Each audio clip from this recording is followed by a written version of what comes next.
আসসালামু আলাইকুম। আপনাদেরকে এখন দেখাবো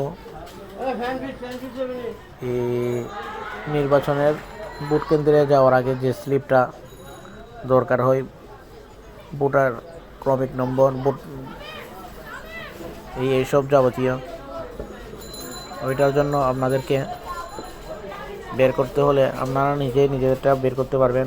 স্মার্ট ইলেকশন ম্যানেজমেন্ট বিডি, এটা প্লে স্টোরে গিয়ে ডাউনলোড করবেন। ডাউনলোড করে এখানে প্রবেশ করবেন। প্রবেশ করার পর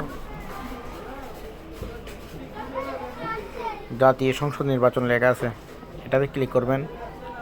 ক্লিক করার পর এখানে ভোট কেন্দ্র খুঁজুন, এটাতে ঢুকবেন। এরপর আপনার এনআইডি নাম্বার দিবেন। সাপোজ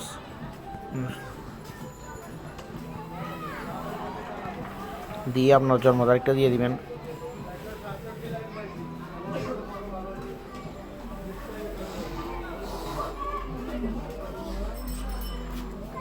দিয়ে ওকে দিবেন।